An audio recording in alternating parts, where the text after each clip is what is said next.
వాళ్ళ సొంత సిస్టర్ అడుగుతుంది కదా. ప్రత్యేక హోదా అన్నావు, ఎంపీలు రిజైన్ చేయమన్నావు, తెలుగుదేశం వాళ్ళు చేయమన్నావు, నువ్వు చేశానన్నావు, మరి ఈ రోజు నీ దగ్గరికి వచ్చే ఏం చేసావని ఆవిడ అడుగుతుంది. దానికి సమాధానాలు లేవు. అందులో ఉన్నవన్నీ కూడా ఆయనకే సంబంధం. ఈరోజు ఏది ఎటు చూసినా కూడా ఆయనకే సంబంధం. ఇవన్నీ కూడా వేసుకునే పరిస్థితి ఆయనకి లేదు. ఏదో ఆయన పిచ్చిగా బిహేవ్ చేస్తున్నాడు. ఈరోజు ఏం బిహేవ్ చేస్తున్నాడు ఆయనకి తెలీదు, ఏం మాట్లాడుతున్నాడు ఆయనకి తెలీదు.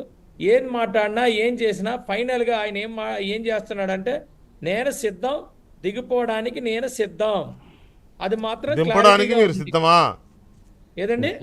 దిగిపోవడానికి దింపడానికి మీరు సిద్ధమా అని అడుగుతున్నాడు. దింపడానికి మేము సిద్ధం ఏంటండి? మీకు 2 సంవత్సరాల క్రితం నుంచే మీకు గుర్తుందా లేదో, ఈ ప్యానెల్లో ఉన్న వాళ్ళందరూ కూడా కంటిన్యూస్గా మనం 2019 నుంచి కూడా డిబేట్లు చేసుకుంటానే వచ్చాం. మేము ముందు కూడా చెప్తున్నాం, ఈరోజు ఎవరిని అధికారంలో తీసుకురావాలనేది ప్రజలు నిర్ణయించుకోలేదు. జగన్మోహన్ రెడ్డిని ఇంటికి పంపించడానికి మాత్రమే నిర్ణయించుకున్నాను 2 సంవత్సరాల క్రితమే చెప్పాం.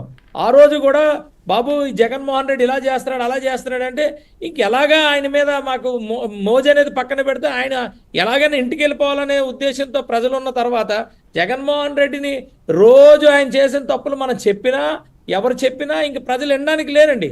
ఎందుకంటే ప్రజలు ఒక డెసిషన్కి వచ్చారు, హీ ఈజ్ అన్ఫిట్, ఆయన ఉంటే ఈ రాష్ట్రానికి నష్టం. అందుకని క్లారిటీగా క్లియర్గా అందరు ఇది చేసుకొని డిసైడ్ అయిపోయారు.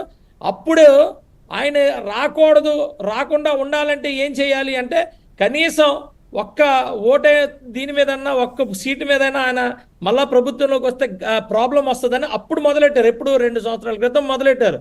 తెలుగుదేశం జనసేన కలిస్తే జాగ్రత్తగా మనం ఇంకా మరలా ఛాన్స్ ఇవ్వకుండా ఉంటామని చెప్పి అప్పటి నుంచి ప్రజలు రెడీ అయ్యి మాకు సంకేతాలు ఇచ్చి, మీకు సంకేతాలు, అందరికీ సంకేతాలు ఇచ్చి మమ్మల్ని ఫోర్స్ఫుల్గా అని కూడా నేను అనడానికి లేదు, కానీ ప్రజలు మనోభిష్టం మీద జనసేన తెలుగుదేశాన్ని కలమని చెప్పడం జరిగింది. దాని మీద మేము ఇది ఈ మొత్తం ఎపిసోడ్ అంతా 2 సంవత్సరాల క్రితం నుంచే స్టార్ట్ అయింది. అది ఈరోజు జగన్మోహన్ రెడ్డికి తెలిసింది కాబట్టే నేను దిగిపోతాను, ఇంటికి వెళ్ళిపోతాను, నేను దిగిపోయినా నాకేం ఇబ్బంది లేదు, ఇలాంటి మాటలు ఎందుకు వస్తున్నాయంటే ఈరోజు 175 అని మాట్లాడుతున్నాడు. ఊరికే 175లోనే ఓడిపోతాడని ఆయన తెలుసు. వై నాట్ 175 అంటున్నాడు. Yes, why not 175, why not 175, 175లో ఎందుకు ఓడిపోకూడదు అనేది ఈరోజు జగన్ నినాదం. ఇది క్లారిటీగా సిద్ధం, ఓడిపోవడానికి సిద్ధం.